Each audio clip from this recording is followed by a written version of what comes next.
जय महाकाल। उज्जैन में बसे हुए भोलेनाथ की जय। महाकाल आने के लिए आपको सबसे पहले उज्जैन तो बस से या रेलवे से आना पड़ेगा। उज्जैन रेलवे स्टेशन बहुत ही खूबसूरत और आधुनिक है। यहाँ के वेटिंग रूम वगैरह एसी वगैरह का एसी लगा रहता है। आप यहाँ आकर के ठहर सकते हैं, वॉशरूम जा सकते हैं। बहुत अच्छी व्यवस्था उज्जैन के रेलवे स्टेशन में।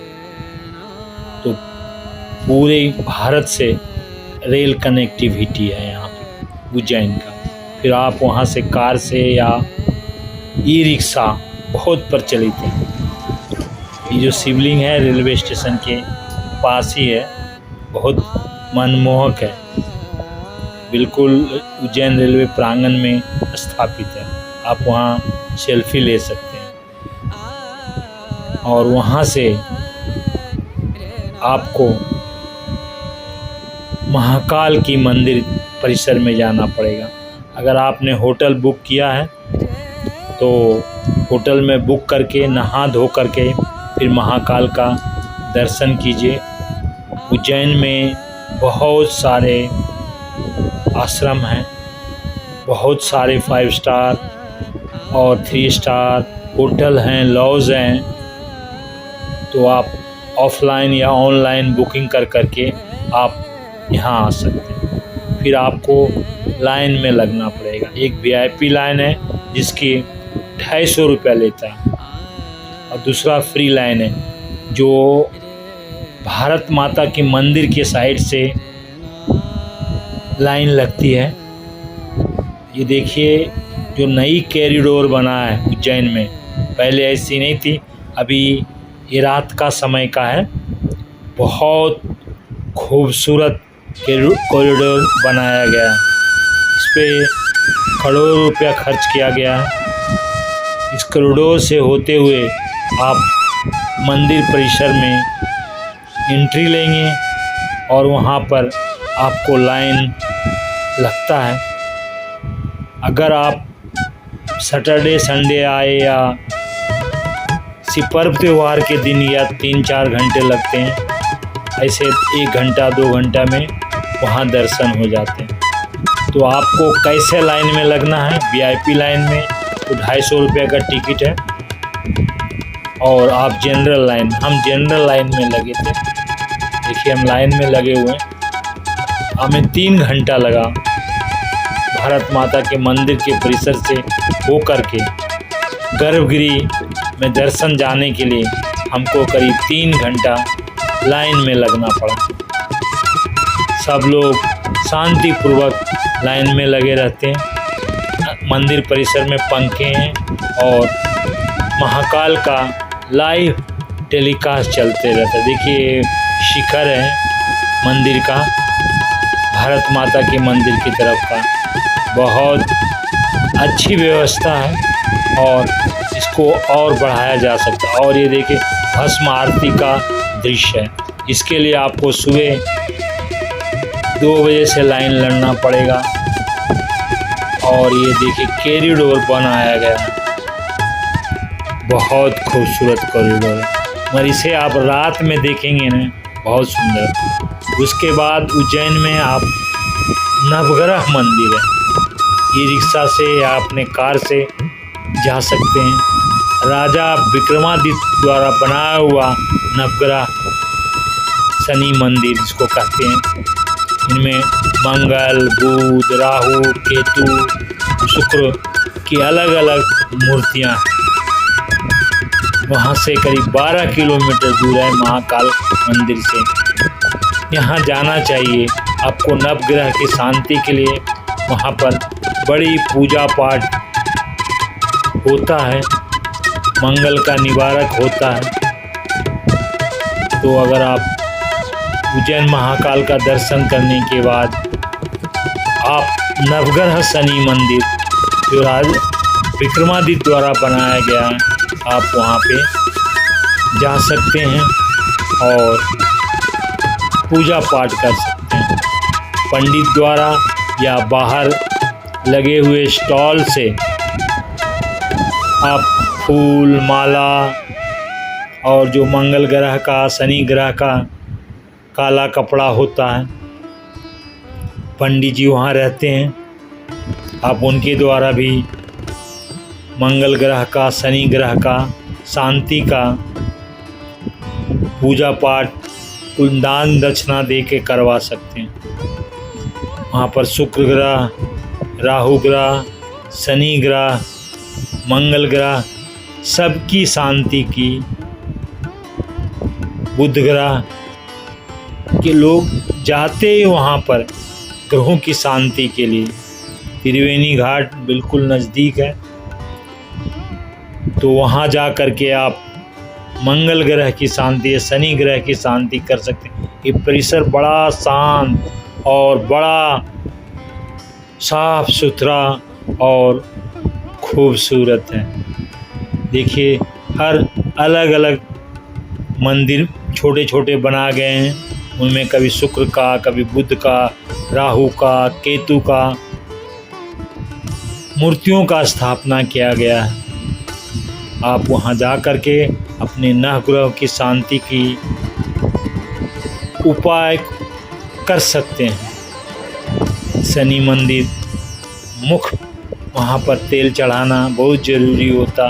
ये देखिए बाहर के दृश्य है, यहाँ से आप पूजा सामग्री ले सकते हैं और पंडित जी के जरिए या खुद ही आप अपनी ग्रहों की शांति के लिए पूजा अर्चना कर सकते हैं, ताकि आपके जीवन में नवग्रह की शांति हो। ये 20 किलोमीटर दूर है, आपको पहले बता चुका हूँ। महाकाल मंदिर से ई रिक्शा चलते रहती है, वहाँ से आप आ जा सकते। मंदिर में उतना भीड़ नहीं रहता है जितना महाकाल में रहता है, मगर भीड़ रहती है, प्रांगण काफ़ी। उसके बाद आप ये देखिए शिप्रा नदी का जो, अगर आप उज्जैन गए हैं तो शाम के वक्त जो आरती होती है, शिप्रा नदी, हमारे पुराणों में नदी की बड़ी महिमा के स्नान से, दर्शन से और इनकी आरती में शामिल। तो शाम के टाइम 7 बजे के करीब वहाँ जाइए और आरती में शामिल हो सकते हैं। बहुत मनमोहक और सुंदर दृश्य रहता है। शिप्रा नदी, माँ शिप्रा की आरती का आप खुद ही देख सकते हैं। आप एक रोमांच, एक आध्यात्मिक अनुभूति करेंगे। वहाँ पर आधा घंटा रहिए और मंगल आरती शिप्रा नदी में शामिल होइए, दीपदान कीजिए, फूलों का दान कीजिए, दीपदान कीजिए, बड़े पुण्य का भागी बनिए।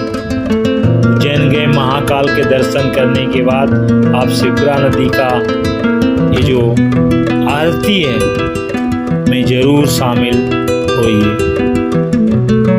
बड़ी मंगल होता है, ग्रहों की शांति होती है और एक आध्यात्मिक अनुभव होती है। माँ शिप्रा में स्नान नहीं कर सके तो इनका आचमन जरूर करें। वहीं पर राम घाट बना हुआ है, यहाँ भगवान राम आए थे वनवास के टाइम, ऐसी मान्यता है।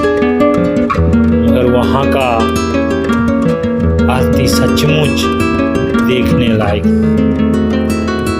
ऊर्जा भर देती है मन में, दिमाग में और जीवन में उत्साह नहीं हो, मन नहीं हो तो फिर जीवन नीरस हो जाता है।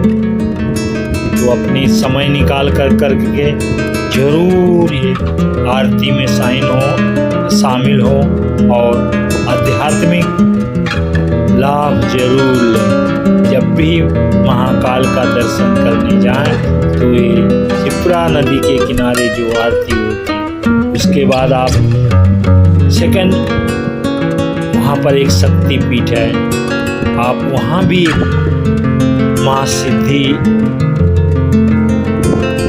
की जो विक्रमादित्य के कुल माता थी देवी, यहाँ पर भगवान माँ सती का दाहिना कोहनी गिरा हुआ था।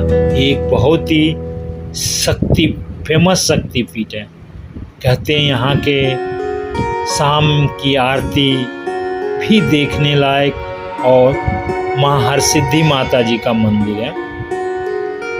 माता सती का ही एक दाहिनी कोहनी यहाँ गिरा थी। यहाँ की भी आरती बहुत ही फेमस और प्रसिद्ध है।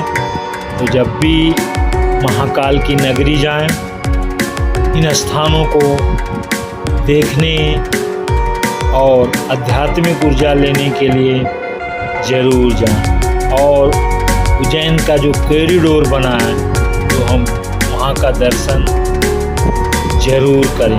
सामने आपको फूड स्टॉल है, आप भूख लगे तो आप वहाँ खा सकते हैं। सचमुच ये जो शाम का एरिया होता है ना, हरसिद्धि माता से महाकाल की बहुत देखने लायक। फिर उसी प्रांगण में भारत माता की मंदिर, भारत में इकलौता मंदिर भारत माता का मंदिर है। माँ, हम लोग भारत को भारत माता बोलते हैं। बहुत सुंदर मंदिर। अगर आप माँ भगवती में श्रद्धा रखते हैं तो मंदिर को दर्शन करने जरूर जाएं। इसके आगे प्रांगण है, बहुत ही साफ सुथरा मंदिर है। और यहाँ पे माँ पार्वती की, माँ सती की हर मूर्तियों का बहुत सुंदर चित्रण किया गया। मंदिर बहुत भव्य है, साफ सुथरा है। बिल्कुल महाकाल मंदिर के पास ही है भारत माता की। यहीं से लाइन लगती है, जनरल लाइन जिसको बोलिए, बाबा महाकाल की। तो उसके बाद हम पहुँचे संदीपनी आश्रम। भगवान कृष्ण मथुरा से आए थे यहाँ पर अपने भाई बलराम से शिक्षा लेने के लिए। ये देखिए महर्षि संदीपनी आश्रम है। ये 5,000 साढ़े 5,000 एक पुराना आश्रम। यहीं पे संदीपनी मुनि ने भगवान कृष्ण, बलराम और सुदामा जी को शिक्षा दिए थे। यहाँ का जो चित्रण, भगवान कितनी कलाएं, 64 कलाएं सीखे यहाँ पे। सब कलाओं का बहुत ही सुंदर चित्रण किया गया, देखते बनता है, मनमोहक। भगवान शिव का भी मंदिर है, आप उनमें दर्शन कर सकते हैं। बहुत सुंदर प्रांगण है संदीपनी मुनि आश्रम। तो जब भी महाकाल का दर्शन करने जाएं, यह आश्रम जरूर आएं और इनकी मिट्टी को अपने सर पे रखें। ये वही स्थान है जहाँ पर भगवान कृष्ण पढ़े, चले, खाए, पिए। वहाँ पर शिव का एक मंदिर है। कहते हैं भगवान शिव खुद यहाँ पे आए थे और मंदिर खड़े हो गए थे। उसके बाद हम लोग पहुँचे मंगलनाथ। ये मंगलनाथ मंदिर का दृश्य यहाँ पे देखिए, भगवान कृष्ण की लीलाओं का, विद्याओं का वर्णन है। ये स्थान अभी भी हम संदीपनी मुनि के आश्रम में हैं। आप वहाँ जरूर जाएं और भगवान कृष्ण की जो 16 कलाओं में प्रवीण हुए, 64 कलाएं सीखे, बहुत खूबसूरत चित्रण किया गया है। हमारे पूर्वज, हमारी संस्कृति, हमारी परंपरा, हमारा विद्या कैसा था ये दर्शाता है। सचमुच अलौकिक है। समझने लायक है और इसे जीवन में उतारने लायक है। बहुत सुंदर चित्रण किया गया। आपको संदीपनी आश्रम में से आपको जाने की इच्छा नहीं करेगी, लगता रहेगा आप हम देखते रहें। ऐसे ही उज्जैन कर्क रेखा पे है, पृथ्वी की धुरी यहीं से विद्वान बड़ा आध्यात्मिक लाभ होता है। और जहाँ पार ब्रह्म परमेश्वर कृष्ण उनकी पढ़ाई की हो तो क्या कहें। ऐसे ही ये धरती पावन और आध्यात्मिक से ओज पोज है। सचमुच देखने से दिल बहुत प्रसन्न होता और जीवन में अध्यात्म आता। तो जब भी महाकाल का दर्शन करने जाएं, संदीपनी आश्रम का भी दर्शन करने का कोशिश करें। इससे आपको आध्यात्मिक लाभ होगा और आपका जीवन खुशहाल होगा। वहाँ के जो पेड़ पौधे हैं, वहाँ की जो कलाकृतियाँ आप देखेंगे तो देखते रह जाएंगे। सचमुच अच्छी व्यवस्था है आश्रम में, पानी की है, अभी नाश्ता की व्यवस्था है वहाँ पे, और सारे कलाओं का वहाँ पर दर्शन संजोया गया है। तो जब भी आप महाकाल के वहाँ पर एक कुंड है जो भगवान कृष्ण ने अपने गुरु के लिए बनाए थे, गोमती नदी वहाँ पर प्रकट करवाए थे ताकि उनको गुरु को दूर न जाना पड़े आश्रम से। ये पार परमेश्वर भगवान कृष्ण का अपने गुरु के प्रति प्रेम है और उनकी मूर्तियाँ, बलराम जी की मूर्तियाँ वहाँ पे बहुत अच्छी लगी हुई।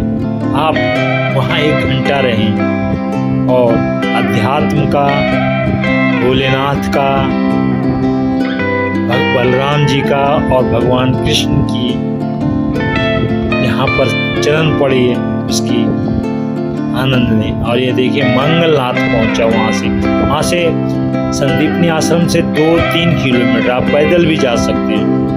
मंगल ग्रह, इसकी पीछे कहानी है। भगवान शंकर ने एक राक्षस को वध किए थे, बहुत क्रोधित हुए थे तो लाल हो गया था। यहीं से लाल मंगल ग्रह का उत्पत्ति हुई और भारत में इकलौता मंदिर है। यहाँ भगवान शंकर मंगलनाथ के रूप में शोभूम है और यहाँ पर बहुत पूजा पाठ होता है। अगर आपके घर में कोई मांगलिक हो, लड़का लड़की या आप खुद हो, तो वहाँ पर मंगल ग्रह का पंडित जी द्वारा पूजा होता है। आप अपना पूजा कराएं और जीवन को धन करें। पास में ही शिप्रा नदी का मनमोहक दृश्य, लोग यहाँ पर स्नान करते हैं। सचमुच बहुत ही सुखद आनंद मिलता है। वहाँ पर बैठे स्नान करना चाहे तो आप स्नान कर सकते हैं और वहाँ पर आप फोटो बना सकते हैं। बड़ा मंदिर के प्रांगण में ही, साइड में ही ये शिप्रा नदी और गवर्नमेंट ने काफ़ी अच्छी व्यवस्था की। सदा पानी रहते हैं और काफ़ी स्वच्छ पानी है, ऐसा नहीं कि बिल्कुल गंदा पानी है। वहाँ जाएं, स्नान करें और भगवान शंकर सोम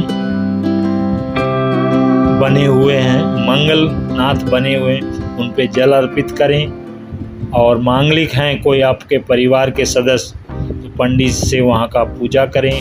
वहाँ पर आप बहुत सारे देवी देवताओं का और मंदिरें हैं, पृथ्वी माता का है, भोलेनाथ का है, गणपति का है। ये भी परिसर बहुत ही स्वच्छ, सुंदर और मनमोहक है और सामने शिप्रा नदी बहती है।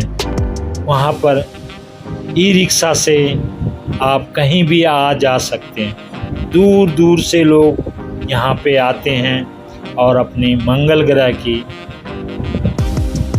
बाधा से मुक्ति पाते हैं। ये पृथ्वी की धुरी है, कर्क रेखा उज्जैन से गुजरी है।